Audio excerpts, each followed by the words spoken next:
नासमझ देवरों से भरे ससुराल में आई समझदार बहू।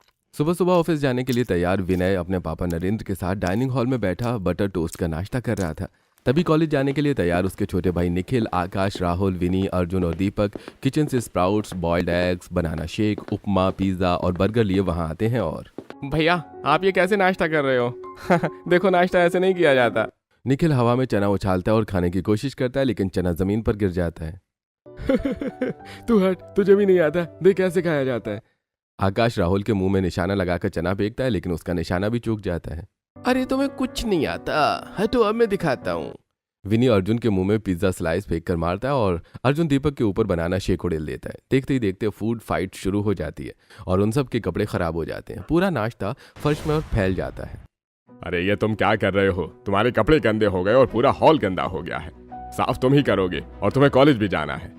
फूड फाइट के बीच उनकी पड़ोसन पुनिया वहां आती है।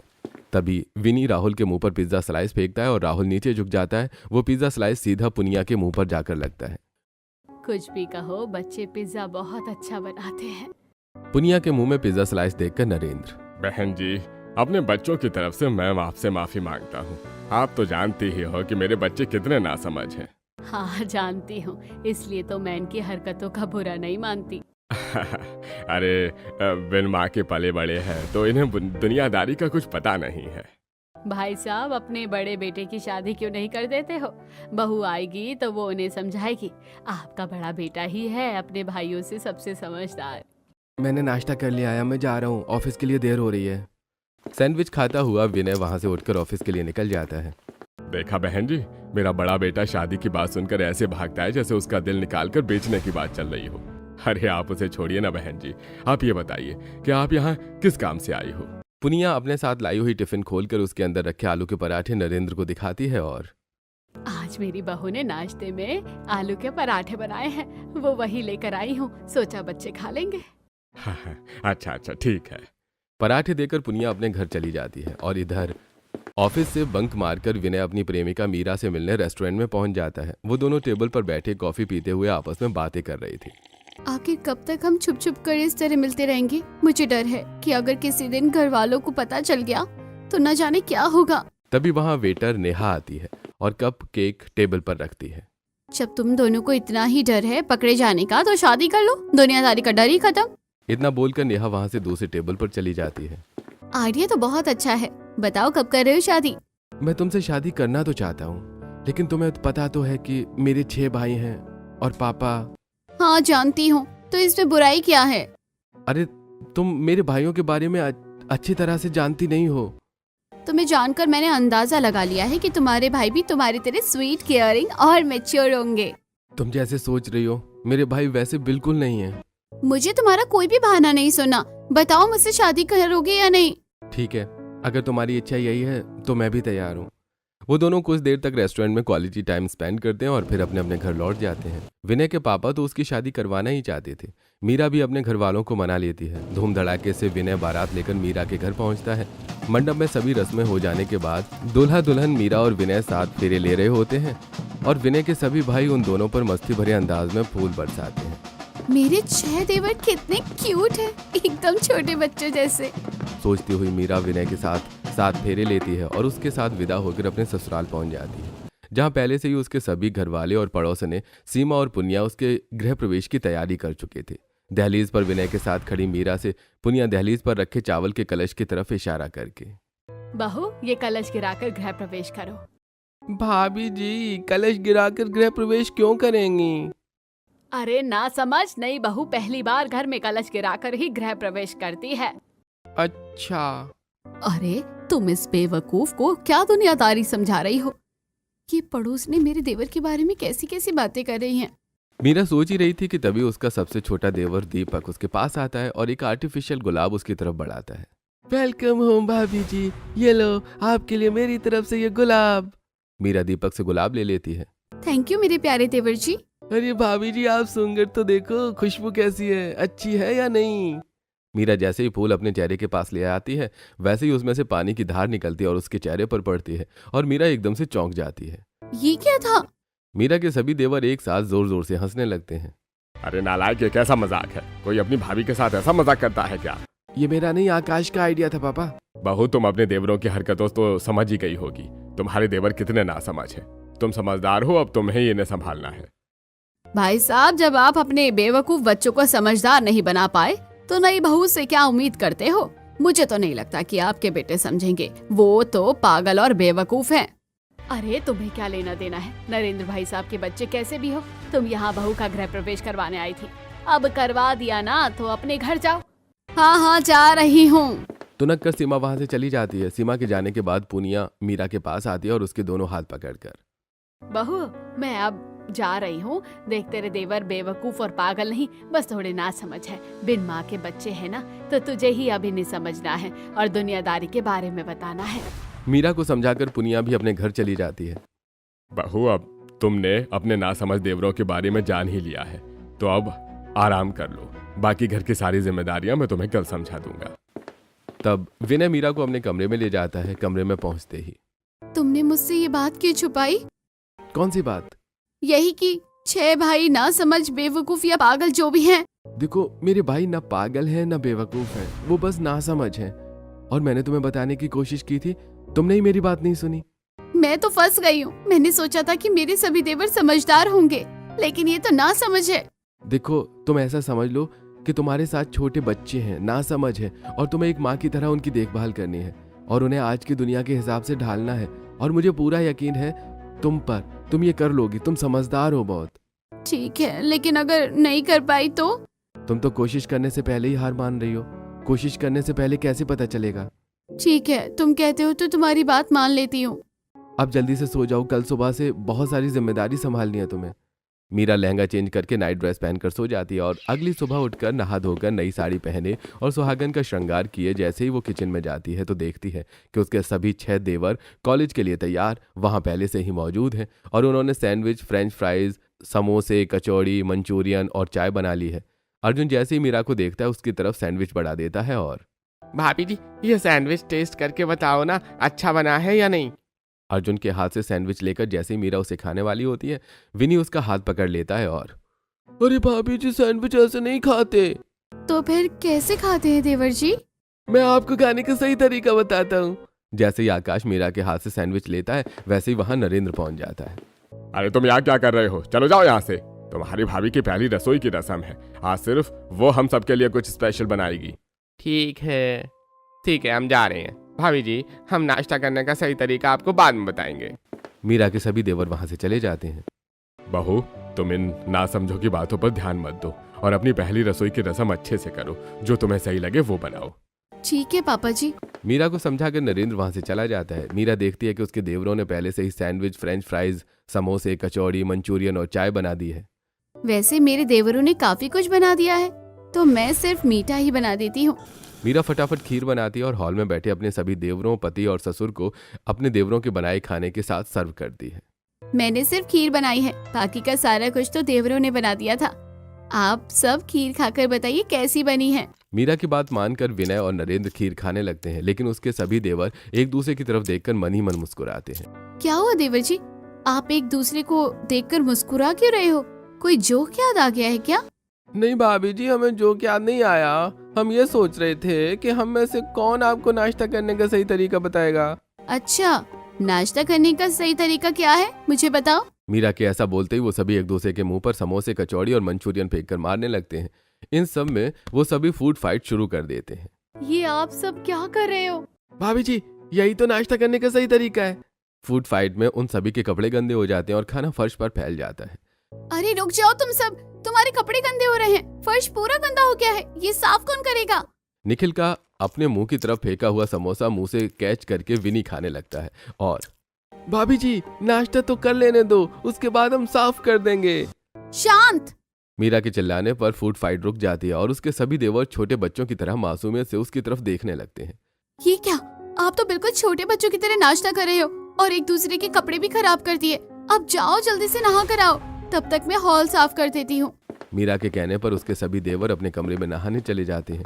उसके जाने के बाद मीरा झाड़ू लेकर हॉल साफ करने लगती है। तभी उसका ससुर नरेंद्र पोछा लगाने लगता है और, बहू, तुम्हारे देवरों की फैलाई गंदगी साफ करने में मैं तुम्हारी मदद करवा देता हूँ। मैं कहाँ फंस गई ना समझ देवरों के बीच। तभी वहां उसके सभी देवर ट्रंक पहने पहुंच जाते हैं। मीरा उन्हें देखकर अपने हाथों से अपनी आंखें ढककर अपना चेहरा घुमा लेती है। उसके सामने जाकर दीपक, भाभी जी देखो मैं अच्छी तरह से साफ हुआ या नहीं। अपने बालों में हाथ फेरता हुआ विनी, भाभी जी देखो मेरे बालों में तो कुछ नहीं लगा है ना। मीरा जिस तरफ भी अपना चेहरा घुमाती उसी तरफ नासमझी में उसके सभी देवर पहुंच जाते। मेरी पीठ पर देखकर बताइए साबुन तो नहीं लगा है ना। अरे देवर जी, आप सब पूरे कपड़े क्यों नहीं पहने हो? जाओ अंदर और कपड़े पहन कर आओ। भाभी जी हमने कपड़े पहने तो हैं, देखो देखो देखो। अरे ना समझो, तुम अपनी भाभी के सामने खड़े हो, इस हालत में अपनी भाभी के सामने नहीं आते। जाओ पूरे कपड़े पहन कर आओ। बहू तुम्हें देखकर शर्म आ रही है। हमने कपड़े पहने तो हुए हैं, और पहले भी तो आप सबके सामने ऐसे ही आ जाते थे, तब तो आप हमें कुछ नहीं बोलते थे। विनय राहुल के पास आता है और उसके कंधे पर हाथ रखता है। मेरे प्यारे भाइयों, मर्द एक दूसरे के सामने कैसे भी रह सकते हैं, और पहले इस घर में सिर्फ मर्द थे, एक भी महिला नहीं थी। लेकिन अब तुम्हारी भाभी इस घर में आ गई है जो कि एक महिला है, तो महिलाओं के सामने पुरुषों को थोड़ा कायदे से रहना पड़ता है। भैया आपके कहने का मतलब है कि हम पूरे कपड़े पहन कर आए? हाँ देवर जी, आप बिल्कुल सही समझे। अच्छा तो ये बात है, हम अभी पूरे कपड़े पहन कर आते हैं। वो सभी अपने कमरे में जाते हैं और शर्ट पैंट पहनकर वापस आ जाते हैं। भाभी अब ठीक है ना? अब तो आपको हमसे शर्म नहीं आ रही? देवर जी अब ठीक है, अब से आप सब मेरे सामने ऐसे ही कपड़े पहने रहना। ठीक है भाभी जी। अब हम कॉलेज जा रहे हैं। मीरा के सभी देवर कॉलेज के लिए निकल जाते हैं। बहू तुमने अभी जिस समझदारी से अपने नासमझ देवरों की नादानी को नजरअंदाज किया है, आगे भी करते रहना और उन्हें माफ करती रहना और उन्हें समझदार बनाती रहना। मैं कोशिश करूंगी अपने नासमझ देवरों को समझदार बनाने की। इतना बोलकर मीरा झाड़ू रखकर अपने देवरों के कमरे में जाती है, जो कि बहुत बड़ा था। कमरे में 6 बेड थे, 6 अलमारियां और इतने ही बुक शेल्फ थे। बेड पर पड़े गंदे कपड़े और अस्त व्यस्त किताबें देखकर मेरे देवरों ने तो छोटे बच्चों की तरह पूरा कमरा अस्त व्यस्त कर रखा है। मीरा बोलती हुई कपड़े समेट के उन्हें अलमारी में और किताबें बुक शेल्फ में रखकर गंदे कपड़े बाथरूम में रखी वॉशिंग मशीन में डालकर साफ कर देती है। मीरा का पूरा दिन अपने देवरों के कपड़े और कमरे की सफाई में नहीं निकल जाता है। अगले दिन मीरा जैसे ही किचन में पहुंचती है, वैसे ही उसके सभी देवर शर्ट पैंट पहने वहां आते हैं। और भाभी जी देखो हमने कपड़े ढंग से तो पहने हुए हैं ना। वाह देवर जी, आप सब तो एकदम हीरो लग रहे हो। भाभी जी अब से हम सब ऐसे ही कपड़ों में आपके सामने आएंगे। सिर्फ मेरे सामने नहीं, बल्कि सबके सामने ऐसे ही कपड़ों में जाना। हाँ भाभी जी अब ऐसे ही करेंगे। भाभी जी जल्दी से नाश्ता बनाओ ना, हमें बहुत भूख लगी, हमें कॉलेज भी जाना है। नहीं, आज कॉलेज कोई नहीं जा रहा। आज आप सब मेरे साथ पिकनिक पर चलोगे। वाह भाभी जी, पिकनिक! बहुत दिनों बाद हम पिकनिक पर जाएंगे। और आज आप सबको नाश्ता वहीं मिलेगा।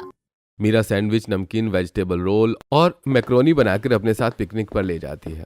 माउंटेन्स के बीच पिकनिक पर उसके साथ उसके सभी देवरों के साथ पति और ससुर भी गए हुए थे।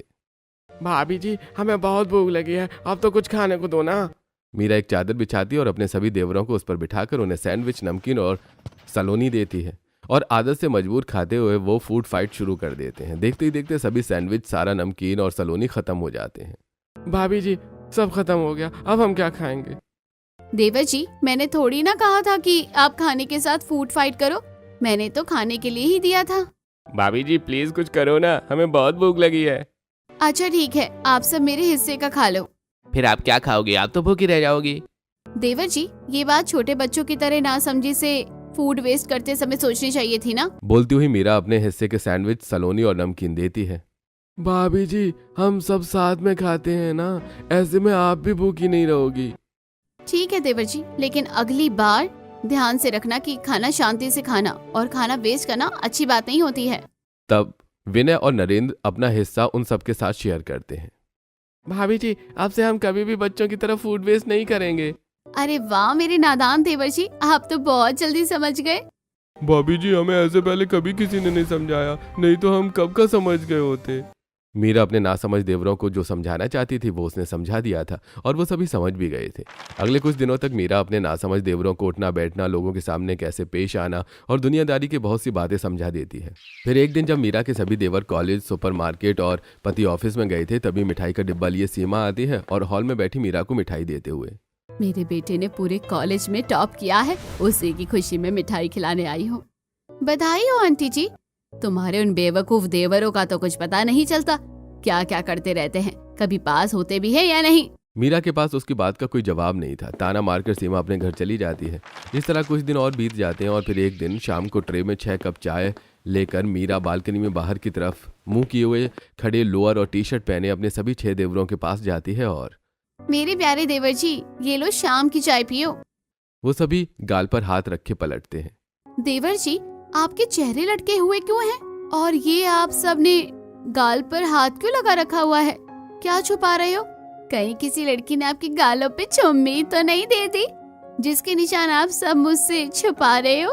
कहाँ भाभी, हमारी किस्मत में चुम्मी। वो सभी अपने अपने गालों से हाथ हटाते हैं और गाल पर उंगलियों के निशान दिखाकर ये देखो। ये क्या उंगलियों के निशान? मतलब किसी ने आप सबको थप्पड़ मारा? हम सभी भाई अपनी अपनी क्लासमेट से प्यार करते हैं और आज उन्हें आई लव यू कह दिया तो उन्होंने हमें थप्पड़ मार दिया। आप बताओ, हमने सिर्फ उन्हें आई लव यू ही तो बोला था, इसमें इतना भड़कने की कौन सी बात थी? मेरे प्यारे देवरों, लड़की ऐसे नहीं मानती। लड़की को पहले इम्प्रेस करना होता है, उसे समझना होता है, अपने बारे में थोड़ा बताना होता है, अपना प्यार जताना होता है, उसके बाद लड़की इम्प्रेस होती है। हमें तो ये सब पता ही नहीं था। हमें तो लगता था कि बस लड़की को जाकर आई लव यू बोल दो गुलाब का फूल देकर और लड़की मान जाएगी। अब मैं आप सबको अपनी होने वाली देवरानी को इम्प्रेस करने का तरीका बताऊंगी। तब तो आज ही आप हमारे साथ चलो, क्योंकि आज मेरी रजनी का बर्थडे है। उसने एक रेस्टोरेंट में बर्थडे पार्टी रखी है जिसमें वो भी आएगी। ऐसी हालत में चलेंगे? नहीं भाभी, हम सब अभी आते हैं। वो सभी अपने कमरे में जाते हैं और शर्ट पैंट पहन कर आते हैं अपने देवरों को शर्ट पैंट पहने देखकर। अरे मेरे ना समझ देवरों, लड़की को ऐसे इम्प्रेस नहीं किया जाता। अब मुझे समझ में आया कि तुम सबको थप्पड़ क्यों मारा। भाभी, इन कपड़ों में क्या बुराई है, अच्छे तो लग रहे हैं। देवर जी, अब मैं तुम्हें कैसे समझाऊं? तुम सभी पहले तो मेरे साथ मॉल चलो, मैं तुम्हें स्टाइलिश बनाती हूँ।